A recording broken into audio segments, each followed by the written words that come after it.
साथियों नमस्कार। एक बार फिर से आप सभी का बहुत बहुत स्वागत है आपके अपने परिवार मैथ्स वाटिका में। दोस्तों मैं हूं रुपेश यादव और इस वीडियो में हम लोग मैथमेटिक्स के 10 वैसे क्वेश्चन को देखेंगे जो रेलवे एग्जाम में बार बार पूछे जाते हैं। इससे पहले भी इस सीरीज़ के वीडियोज़ को हमने अपलोड किया है जिसके प्लेलिस्ट का लिंक आपको इस वीडियो के डिस्क्रिप्शन में मिल जाएगा। तो आइए शुरू करते हैं आज के क्लास को। देखिएगा पहला क्वेश्चन आपके सामने है जो कि आपका पॉलीगन यानी कि बहुभुज से है। क्वेश्चन है आपका कि एक 19 भुज में विकर्णों की संख्या कितनी होती है। देखिए 3 या 3 से अधिक भुजाओं से घिरा हुआ समतल क्षेत्र ही कहलाता है बहुभुज। और किसी भी बहुभुज में विकर्णों की संख्या निकालने के लिए हम लोग एक फॉर्मूला यूज करते हैं और वह फॉर्मूला है आपका n × n-3/2। इस फॉर्मूला का उपयोग करके हम लोग किसी भी पॉलीगन के विकर्णों की संख्या निकालते हैं, जहां n के स्थान पर हम लोग लिखेंगे भुजाओं की संख्या। तो यहाँ भुजाओं की संख्या 19 है तो n के स्थान पर लिखेंगे 19 × 19 में से 3 माइनस करेंगे कितना हो जाएगा 16 और बट्टा में वैल्यू क्या हो जाएगा आपका 2 हो जाएगा। सोल्व करिए आंसर आपका आ जाएगा 2 से काटिएगा 16 को 2 × 8 16 19 × 8 152 यानी 19 भुजा वाले एक बहुभुज में विकर्णों का संख्या कितना हो जाएगा 152 हो जाएगा। फॉर्मूला आपको क्या ध्यान रखना है, किसी भी पॉलीगन में विकर्णों की संख्या निकालना होगा तो फॉर्मूला है आपका n × n-3/2। जैसे चतुर्भुज में विकर्णों की संख्या निकालना होगा तो चतुर्भुज में भुजाओं की संख्या कितना है 4 है तो n के जगह लेंगे 4 और 4 में से 3 माइनस करेंगे 1 4 × 1 4 4/2 यानी कि 2। आप कोई भी चतुर्भुज लीजिए उसमें विकर्णों का संख्या आपका 2 हो जाएगा। पंचभुज में विकर्णों की संख्या पूछे तो n के जगह 5। षष्ठभुज में विकर्णों की संख्या पूछे तो n के जगह हम क्या लेंगे 7 लेंगे। एक क्वेश्चन और यहाँ से पूछा जाता है कि किसी भी पॉलीगन के सभी अंतःकोणों का योग क्या होगा। तो बहुभुज कोई भी हो उसके सभी अंतःकोणों का योग होता है आपका n-2 × 180 डिग्री। किसी भी पॉलीगन के किसी भी बहुभुज के सभी अंतःकोणों का योग n-2 × 180 डिग्री, जहां n के स्थान पर आपको लिखना है भुजाओं की संख्या। और कोई भी बहुभुज हो उसके सभी बाह्य कोणों का योग आपका होता है 360 डिग्री। तो पॉलीगन जो टॉपिक है ना उसको हम बहुत अच्छी तरह से पढ़ा चुके हैं और एक आपका प्लेलिस्ट भी बना हुआ है रेलवे ग्रुप डी स्पेशल 2022। उस प्लेलिस्ट के अंदर आपको पॉलीगन टॉपिक भी मिल जाएगा और कई सारा टॉपिक आपको मिल जाएगा जिसको हमने डिटेल में पढ़ा रखा है। चलिए बढ़ते अगले क्वेश्चन में। अगला क्वेश्चन देखिए आपका अलजेब्रा से है, मोस्ट इंपॉर्टेंट यह आपका क्वेश्चन है। यहाँ पे देखिए क्या बोला है, a धनात्मक है तो a² + 1/a² का वैल्यू 7 है। देख लीजिए इसका वैल्यू यहाँ पे क्वेश्चन में दे रखा है और हम लोग को मान निकालना है a³ + 1/a³ का। तो ध्यान से एक चीज समझिएगा, अगर क्वेश्चन में ना a प्लस, अच्छा इसको x के फॉर्म में हम लोग लिख लेते हैं, अगर क्वेश्चन में ना आपका x + 1/x का मान दे रखा हो, मान लेते हैं कि इसका मान क्या दे रखा है a दे रखा है, ठीक है। इसका मान अगर पहले से पता हो और आपसे ना x³ + 1/x³ का मान पूछा जाए और नहीं भी अगर पता होगा तो पहले हम क्या करेंगे x + 1/x का मान निकालेंगे। कब? जब हम लोगों से x³ + 1/x³ का मान पूछा जाएगा, ठीक है। तो जब भी x + 1/x का मान दिया जाए, इसका मान पूछा जाए तो आपको क्या करना है कि इसका जो भी वैल्यू है उसको एक बार करेंगे क्यूब, क्योंकि देखिए यहाँ पावर 1 है यहाँ पावर 3 है तो पावर 1 से पावर 3 में जाना है तो इसका तो क्यूब करना पड़ेगा और साथ में इसी वैल्यू को एक बार करेंगे तिगुना और देखिए चिन्ह अगर प्लस होगा तो माइनस कर लेना है यानी उल्टा कर लेना है। तो कहने का यह मतलब है कि x + 1/x का मान अगर a होगा तो x³ + 1/x³ का मान a³ - 3a हो जाएगा। बहुत इंपॉर्टेंट फॉर्मूला है जो पहले भी हम बता चुके हैं अलजेब्रा टॉपिक के अंदर। दूसरा जो इंपॉर्टेंट फॉर्मूला आपको ध्यान रखना है इसी से रिलेटेड कि अगर x - 1/x का मान पता हो क्वेश्चन में, सपोज करें कि इसका वैल्यू दे रखा है a और तब आपसे पूछा जाए ना, तब आपसे पूछा जाए x³ + 1/x³ का मान क्या होगा। अगर इसका मान पूछा जाए तो फिर से देख लीजिए पावर 1 से पावर 3 में जाना है तो इस वैल्यू को क्या करना पड़ेगा क्यूब करना पड़ेगा और जब क्यूब करिएगा तो इसको तिगुना भी कर लीजिए, ठीक है।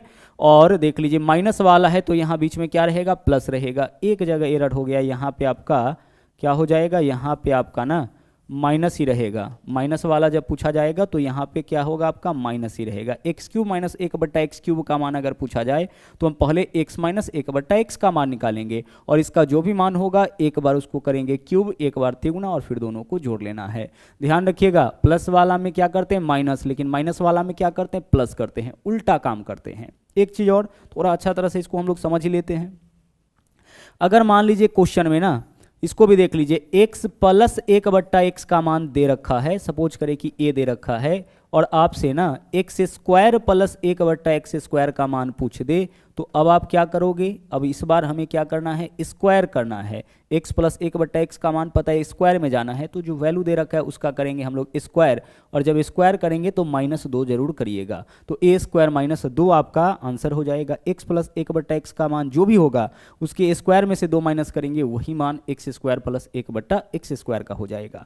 और एक आखिरी और देख लीजिए, ठीक है। अगर क्वेश्चन में ना x माइनस 1/x का मान दे रखा है, सपोज करिए कि यह आपका a दे रखा है और अब आपसे x² प्लस वाला ही पूछा जाएगा, यहाँ माइनस नहीं रहेगा, x² प्लस 1/x² का मान पूछा जाएगा तो माइनस वाला देकर के प्लस वाला का मान पूछा है तो स्क्वायर इस बार माइनस नहीं क्या करेंगे स्क्वायर प्लस 2 कर लेंगे। ठीक है, देखिए प्लस वाला रहने पर स्क्वायर -2 और माइनस वाला रहने पर दोनों वैल्यू आपका सेम ही है, यही वैल्यू पूछा जाएगा। तो अगर प्लस वाला देकर यह पूछा जाए तो स्क्वायर -2 और माइनस वाला देकर के यह वैल्यू पूछा जाए तो स्क्वायर प्लस 2, यानी जब भी स्क्वायर करना है तो या तो स्क्वायर प्लस 2 करना है या स्क्वायर -2 करना है। जो वैल्यू होगा x प्लस 1/x का, प्लस वाला का होगा तो माइनस कर लेना है, माइनस वाला का होगा तो प्लस कर लेना है, उल्टा तो पहले भी आप किए हैं। ओके, चलिए इतना कॉन्सेप्ट तो आपको हर हाल में दिमाग में रखना ही पड़ेगा क्योंकि इससे रिलेटेड तो क्वेश्चन आता ही है। अब यहाँ पे देखिए हमारे पास क्या है a² प्लस 1/a² का मान पता है, इसका मान निकालना है तो पहले हमें क्या करना पड़ेगा a प्लस 1/a का मान निकालना पड़ेगा। तो a प्लस 1/a का मान क्या होगा, सोचिए जरा सा, ऐसा वैल्यू सोचिए जिसके स्क्वायर में से 2 घटाने पर 7, क्योंकि a प्लस 1/a का मान अगर देता इसका मान पूछता तो कैसे निकालते स्क्वायर -2 करके। देख लीजिए यहाँ से x प्लस 1/x का मान देकर के इसका मान पूछेगा तो क्या करेंगे स्क्वायर -2, तो इसका मान देकर के इसका मान पूछता तो स्क्वायर मान -2 करते। तो अब सोचिए कि ऐसा कौन सा संख्या ले जिसके स्क्वायर में से 2 घटाने पर 7 आ जाएगा। सर ऐसा संख्या तो 3 होगा, तो a प्लस 1/a का मान 3 यहाँ से क्लियर हो गया। ठीक है, a प्लस 1/a का मान 3 होगा तभी तो a² प्लस 1/a² का मान 7 आएगा, स्क्वायर -2 करेंगे तो। अब डाटा देखिए a प्लस 1/a का मान क्लियर हो गया।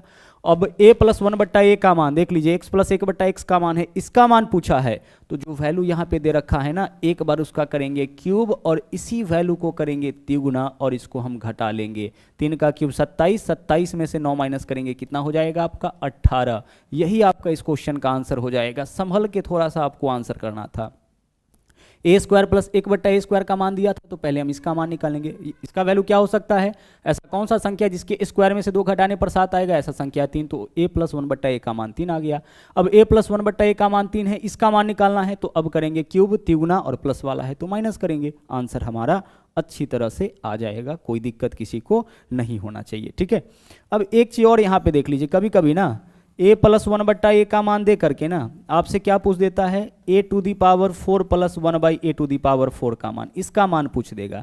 इसका मान मान लीजिए कितना दे दिया a दे दिया और इससे इसका मान पूछेगा तो हम क्या करेंगे स्क्वायर -2 करेंगे तो स्क्वायर तक पहुंचेंगे और फिर से जो वैल्यू आएगा उसका स्क्वायर -2 करेंगे। पावर 4 तक जाने के लिए स्क्वायर -2 अगेन स्क्वायर -2 करेंगे। ठीक है, चलिए अब चलते हैं अगले क्वेश्चन में। अगला क्वेश्चन देखिएगा मेंसुरेशन है और मेंसुरेशन बिना फॉर्मूला का तो संभव है नहीं, तो गौर से देखिएगा क्या है क्वेश्चन। यहाँ पे बोला है एक समबाहु त्रिभुज का क्षेत्रफल का संख्यात्मक मान इसके परिमाप के संख्यात्मक मान का 2 गुना है। अच्छा, समबाहु त्रिभुज का क्षेत्रफल क्या होता है, समबाहु त्रिभुज का क्षेत्रफल होता है √3/4 गुने भुजा a²। अगर भुजा हम a ले लेते हैं तो √3/4 गुने भुजा a²। अब यह इसका हो गया क्षेत्रफल का संख्यात्मक मान।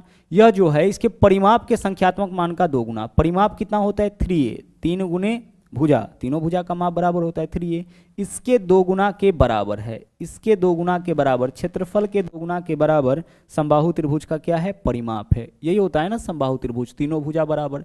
तो अगर एक भुजा a लेंगे तो तीनों भुजा का माप a ही होगा, तो 3a हो जाएगा इसका परिमाप। तीनों भुजाओं का लंबाई तो यही तो परिमाप कहलाता है ना, और क्षेत्रफल इतना, तो क्षेत्रफल जो है वह परिमाप के 2 गुना के बराबर कर दिए। अब इसको सोल्व करिए।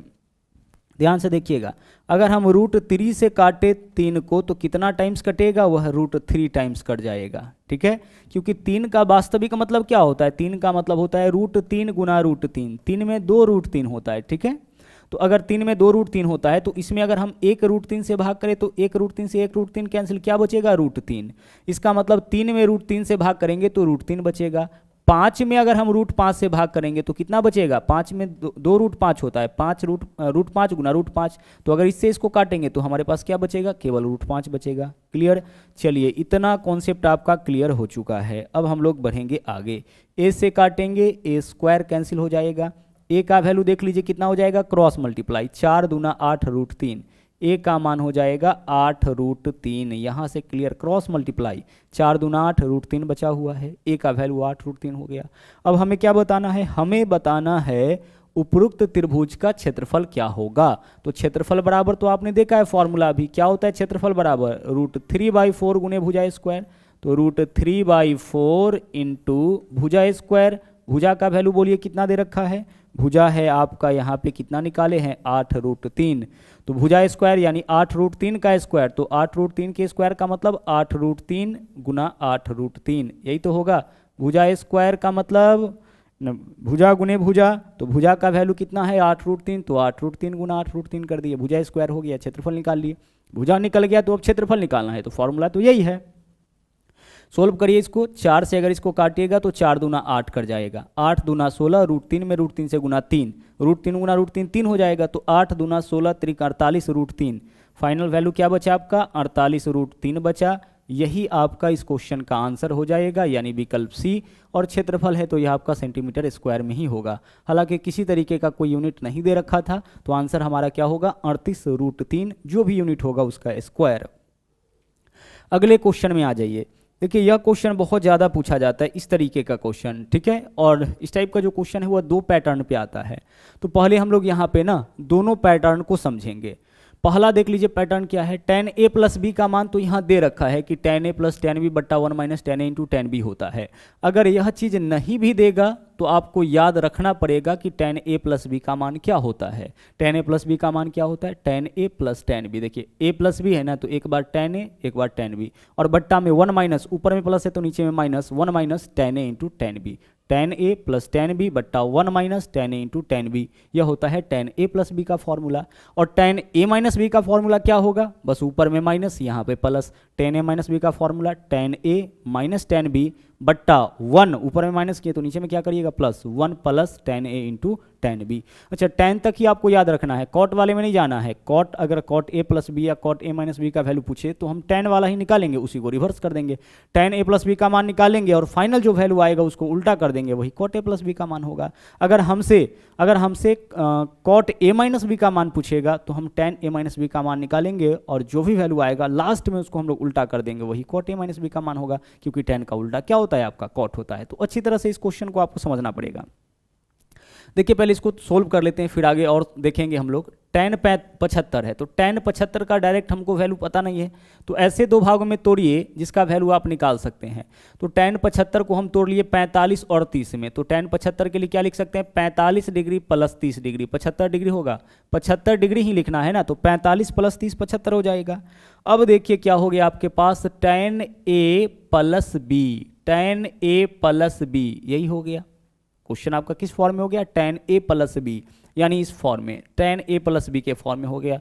तो अब फॉर्मूला लगाइए, tan a, तो a के जगह कितना डिग्री 45, तो tan 45 का मान 1 प्लस tan b, b के जगह 30 डिग्री, तो tan 30 का मान कितना 1/√3 हो गया आपका, बट्टा 1 - tan a × tan b, 1 - tan a का वैल्यू कितना 45, तो tan 45 का मान 1 × tan b, tan 30 का मान कितना 1/√3। इसी को सोल्व करेंगे आंसर हमारा आ जाएगा। देखिए इस वैल्यू को जोड़िए, √3 + 1/√3, √3 + 1/√3, ओके, ऊपर वाले का मान इतना आ गया, अगर भिन्न का जोड़ करेंगे तो √3 में 1 से गुना, √3 + 1/√3 भिन्न का जोड़, यहाँ √3 - 1, यहाँ पे क्या होगा √3 - 1/√3, गौर से देखिएगा, यहाँ भी बट्टा में √3, यहाँ भी बट्टा में √3, तो √3 से √3 कैंसिल। आप क्रॉस करके भी देख सकते हैं, क्रॉस मल्टीप्लाई करके, मतलब नीचे वाला उलट के गुना करके भी देख सकते हैं, यह कैंसिल हो जाएगा, यह ऊपर जाएगा, यह पार्ट नीचे आएगा, तो √3 से √3 कैंसिल।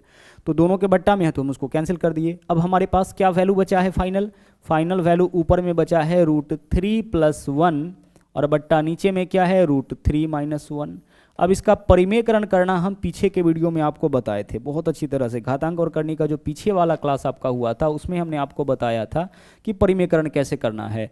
जब ऊपर नीचे डाटा सेम हो जाए, जैसने ऊपर वैसने नीचे, केवल बीच का साइन चेंज, तो परिमेयकरण करने का तरीका है। अब इसका परिमेयकरण करना पड़ेगा।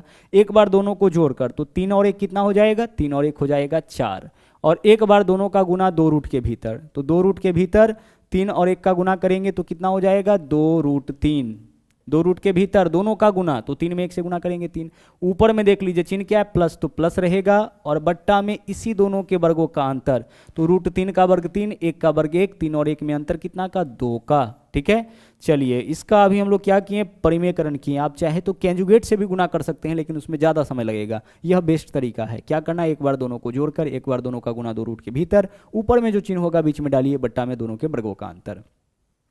अब देखिए, या तो 2 कॉमन लेके काटिए, या फिर दोनों के बट्टा में है तो दोनों में भाग करिए 2 से, तो 4 में 2 से भाग करिएगा तो 2 हो जाएगा, प्लस 2√3 में 2 से भाग करिएगा √3 हो जाएगा। तो फाइनल वैल्यू क्या आ गया आपका 2 + √3, 2 + √3, यानी विकल्प सी जो है वह आपका सही आंसर हो जाएगा। यहाँ पे 2 कॉमन भी ले सकते थे, तो यहाँ 2 बचता, यहाँ √3 बचता, 2 से 2 कैंसिल, 2 + √3, यही आपके क्वेश्चन का सही आंसर हो जाता। ठीक है, चलिए तो यहाँ पे तो आपका दे रखा था कि tan a + b का मान इतना। अगर यह वैल्यू नहीं भी दे रहा होता, फिर भी हम इसको tan 75 का मान अगर सीधे हमें निकालने के लिए बोल दिया होता, तो हम ऐसे ही तोड़ते, इसको ऐसे ही तोड़ते। कैसे तोड़ते, tan 75 को ऐसे 2 भाग में तोड़ते जिसका हमको वैल्यू पता रहता है, तो 45 30, tan 45 + tan 30। अगर मान लीजिए क्वेश्चन में पूछता हम लोगों से कि भाई आप ना हमें tan 15 डिग्री का मान बता दो, क्या होगा, किसका मान, tan 15 डिग्री का। अब tan 15 डिग्री को ऐसे 2 भागों में तोड़िए, तो हम लिख सकते थे इसके लिए tan 45 डिग्री - 30 डिग्री। देखिए 45 में से 30 माइनस करिए, कितना हो जाएगा, 45 में से 30 माइनस करेंगे, अगर 45 में से 30 माइनस करेंगे तो 15 डिग्री, मतलब इसके बदले में हम इतना लिख सकते हैं। अब आपके पास क्या डाटा है, अब आपके पास डाटा है tan a - b, तो a के जगह 45, b के जगह 30। फॉर्मूला क्या लगाइएगा, फॉर्मूला क्या होता है, tan a - b का tan a - tan b, यही तो होता है ना, tan a - tan b बट्टा 1, यहाँ पे अब प्लस ले लेंगे, tan a × tan b, tan a into क्या हो जाएगा आपका tan b हो जाएगा। a के जगह कितना लीजिएगा 45, b के जगह कितना 30 डिग्री। इस क्वेश्चन का आंसर आप निकाल लीजिए।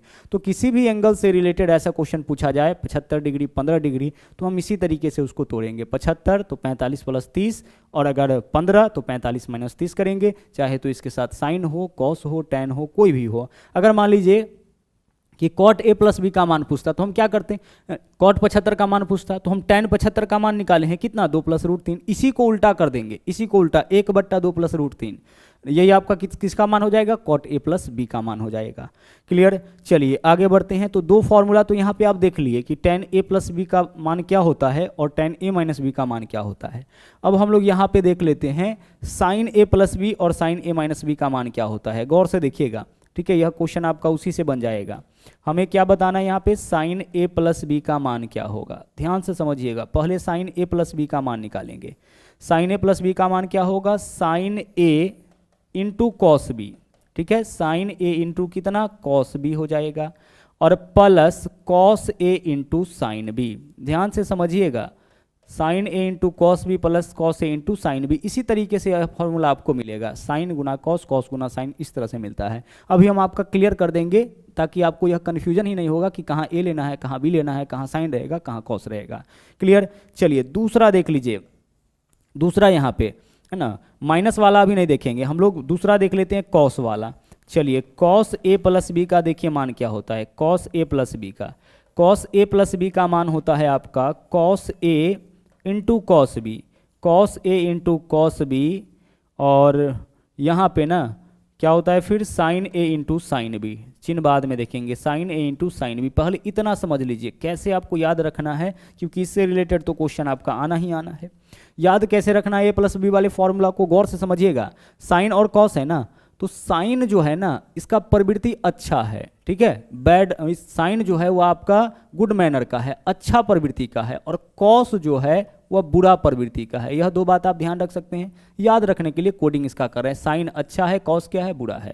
अच्छे लोग को जब भी बंटवारा की जिम्मेवारी होती है तो अच्छी तरह से बांटता है। जैसे देख लीजिए साइन ए प्लस बी, बंटवारा की जिम्मेवारी किसको है, साइन को। तो क्या किया कि साइन ए अपने पास रखा और बी दे दिया कॉस को पहले भाग में, फिर अगले भाग में इसको बैलेंस किया। अब अगले पार्ट में ए दे दिया किसको, कॉस को, और अपने पास क्या रखा, बी रखा। यानी बिल्कुल फेयर बंटवारा यहाँ पे किया है। ए अपने पास, जिसको भी बांटने की जिम्मेवारी मिलेगी वो अपना पक्ष तो रखेगा ही, तो साइन ए अपने पास रखा, बी दे दिया कॉस को, और अगले पार्ट में ए दे दिया कॉस को और अपने पास क्या रखा, बी रखा। यानी sine A into cos B plus cos A into sine B. Sine को मिला जिम्मेवारी तो साइन ए साथ में कॉस को रखा, कॉस बी, प्लस उसके बाद क्या किया, कॉस को ए दिया और साइन अपने पास बी रखा। अगला कॉस ए माइनस बी। अच्छा, कॉस का प्रवृत्ति तो बुरा है, ठीक है, नेगेटिव है।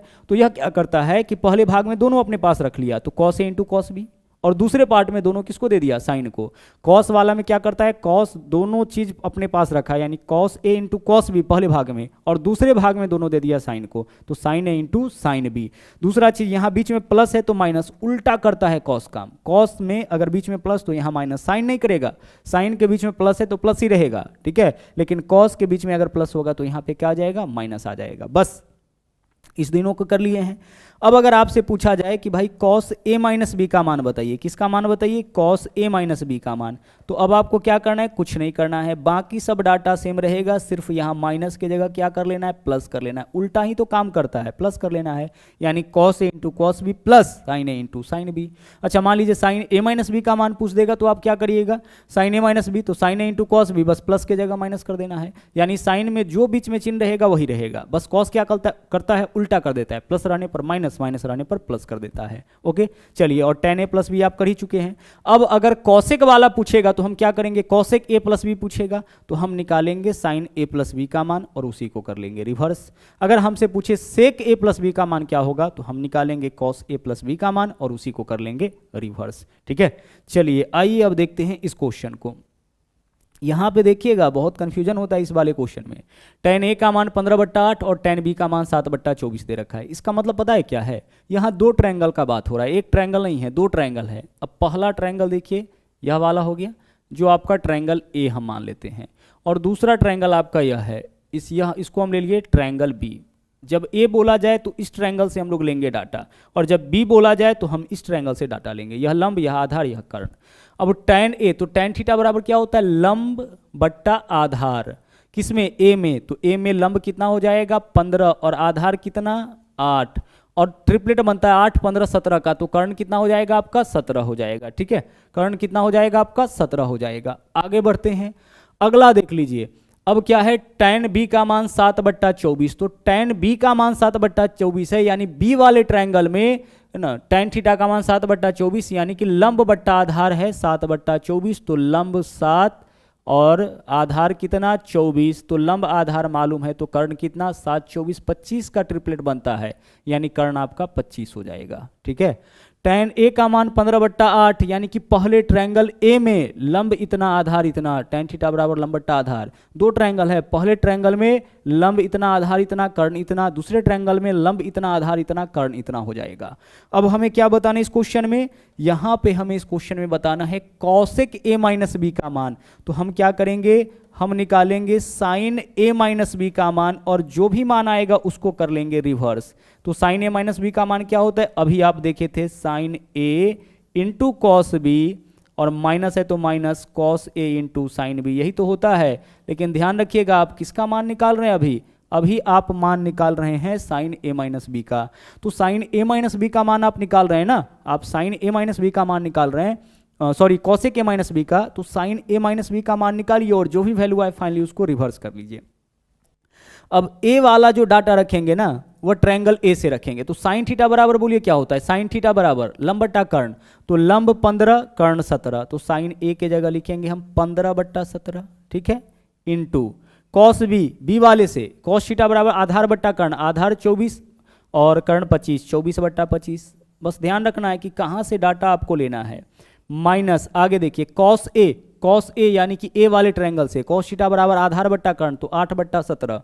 ठीक है। 8 बट्टा कितना हो जाएगा, ये आपका 17 हो जाएगा, into sine B, sine B यानी बी वाले ट्रायंगल से साइन थीटा बराबर लंब बट्टा कर्ण यानी कि 7 बट्टा कितना हो जाएगा, 7 बट्टा आपका 24 हो जाएगा। सोल्व करिए, नीचे वाला का देख लीजिए एलसीएम तो यही रह जाएगा 17, ऊपर वाला देखिए यह पूरा वैल्यू गुना में है, यह पूरा वैल्यू गुना में है, 17 बट्टा 25 है ना, 17 बट्टा 25, साइन बी बराबर कितना होगा, इसमें लंब बट्टा कर्ण, तो लंब कितना 7, कर्ण कितना 25, 7 बट्टा 25 होगा, 17 बट्टा 25, तो यहाँ भी 17 बट्टा 25, यहाँ भी 17 बट्टा 25, तो 17 बट्टा 25 एलसीएम हो जाएगा आंसर 17 गुना 25 एलसीएम हो जाएगा। अब दोनों जगह सेम ही डाटा है तो ऊपर वाला वैल्यू सीधे आ जाएगा, तो 24 गुने 15 कितना हो जाएगा 360, 24 गुने 15 360, 15 दूना 30, 15 चौके 60, माइनस 8 सते 56, ठीक है। चलिए 360 में से 56 माइनस करिए कितना हो जाएगा, 360 में से 56 माइनस करिएगा तो 304 हो जाएगा क्या, हाँ 304 हो जाएगा।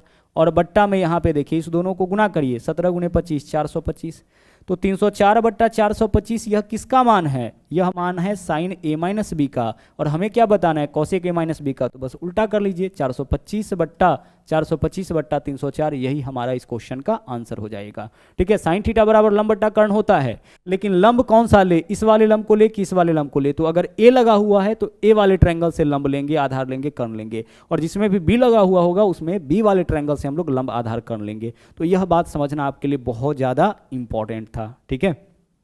चलिए बढ़ते हैं अगले क्वेश्चन में। अगला देख लीजिए क्वेश्चन क्या है, 11, 7, 10, 13, 9 का मानक विचलन क्या होगा, यह मानक विचलन बताना है। देखिए मानक विचलन बताने के लिए ना सबसे पहले हमें माध्य निकालना पड़ेगा। माध्य कैसे निकालते हैं, आंकड़ों का योग बट्टा आंकड़ों की संख्या, सभी आंकड़ों को जोड़िए, 11, 7, 18, 10, 28, 28 और 13, 41 और 9, 50, आंकड़ों का योग कितना 50 और आंकड़ों की संख्या 5, 50 बट्टा 5 10, यह हो जाएगा माध्य। माध्य कैसे निकालते हैं, आंकड़ों का योग बट्टा आंकड़ों की संख्या, ठीक है।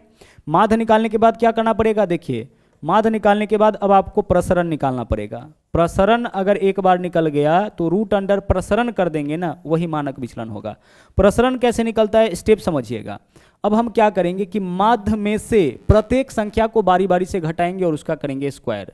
तो 10 में से 11 घटाइए -1 का स्क्वायर 1 हो जाएगा, प्लस जो भी संख्या आएगा ना घटा के उसका करना है स्क्वायर, और नेगेटिव संख्या भी होगा उसका स्क्वायर करेंगे तो पॉजिटिव, यानी कि यहाँ सभी वैल्यू पॉजिटिव आएगा।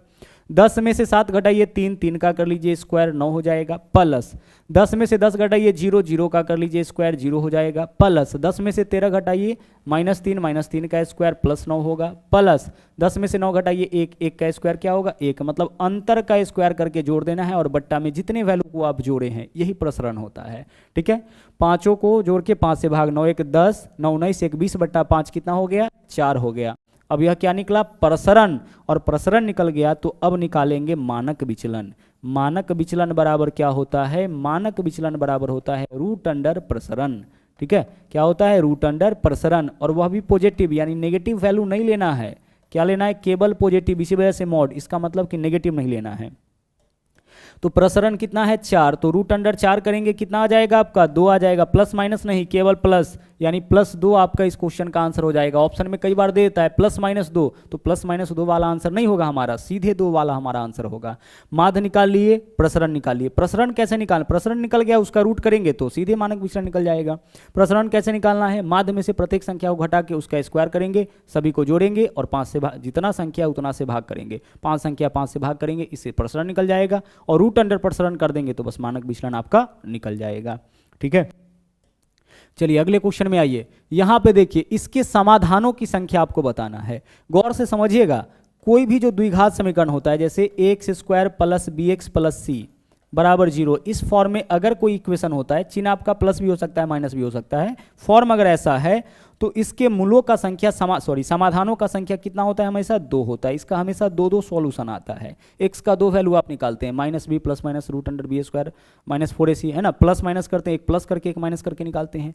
यानी कि जो भी द्विघात समीकरण होगा इस फॉर्म में अगर कोई भी व्यंजक है, कोई भी इक्वेशन है तो वह द्विघात समीकरण होगा, और किसी भी द्विघात समीकरण के समाधानों की संख्या, हलों की संख्या हमेशा कितना होगा 2 होगा। लेकिन क्या यह द्विघात समीकरण है, हाँ बिल्कुल है। जब आप इसको तोड़िएगा तो यह द्विघात समीकरण बन जाएगा। आइए तोड़ के हम आपको बताते हैं, ठीक है। और अगर द्विघात समीकरण हो गया तो हलों का संख्या 2 होगा।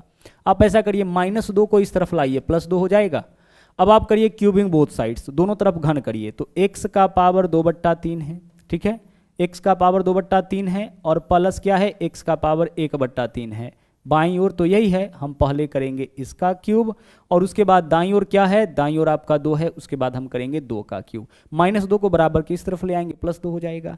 अब इसको तोड़ लीजिए, a cube plus b cube, a plus b का होल क्यूब, तो a क्यूब, तो a क्यूब करेंगे तो यहाँ बचेगा हमारे पास x², क्योंकि a के जगह x का पावर 2/3 है ना, और इसका करिए क्यूब, पावर के ऊपर पावर ब्रैकेट लगा है, पावर का आपस में गुना, x² प्लस b क्यूब करिएगा तो x के पावर 1/3 का क्यूब करिएगा, 3 से 3 कैंसिल, केवल क्या बचेगा, x बचेगा, b cube plus a cube plus b cube plus 3ab, तो 3 गुना a के जगह क्या लिखेंगे, x का पावर 2/3 गुना b के जगह क्या लिखेंगे, x का power 1/3, 3ab into a plus B, यह a का मान यह b का मान, a प्लस बी, तो a प्लस बी की जगह क्या ले सकते हैं, 2 ले सकते हैं, इंटू 2 लिख दीजिए, बराबर 2 का क्यूब 8।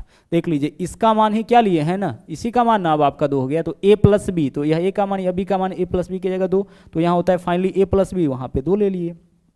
अब देखिएगा यहाँ पे आपका x² है तो x² प्लस x प्लस 3 गुना, दोनों का देख लीजिए पावर सेम है ना, सॉरी बेस सेम है, गुना में है तो पावर जुटेगा, तो 3 गुना x है तो x लिख दिए, पावर को जोड़िए, 2/3 में 1/3 जोड़िएगा, 3/3 यानी कि पावर 1, x का पावर 1 यानी x रह जाएगा, गुना 2 यानी कितना हो जाएगा, 6x, इस पूरे का वैल्यू देख लीजिए 6x हो जाएगा, बराबर 8 है तो 8।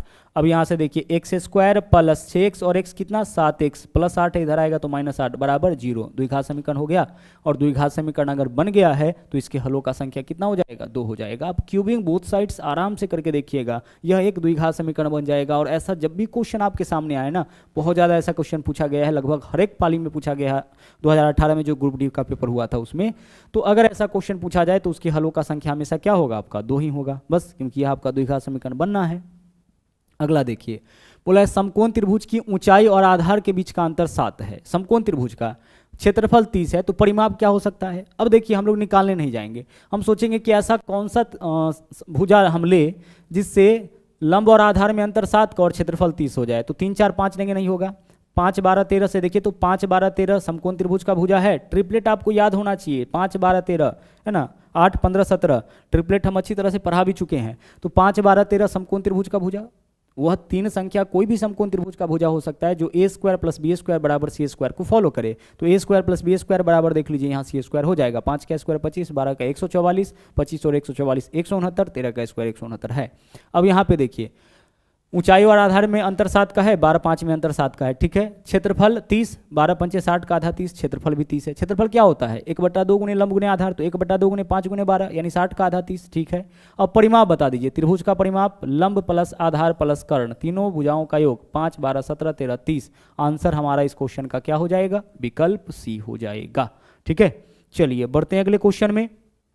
यहाँ पे देखिए हमें यहाँ पे इस क्वेश्चन का उत्तर बताना है। गौर से देखिएगा, यह क्वेश्चन आपका सिंप्लीफिकेशन का है। अगर सीधे इसको जोड़िएगा तो बहुत ज़्यादा समय लग जाएगा, बहुत बड़ा जोड़ बन जाएगा। हम इसको तोड़ेंगे, देखिए 1/6 है ना, इसको तोड़िए 1/2 गुना 3 6 हो जाएगा सर।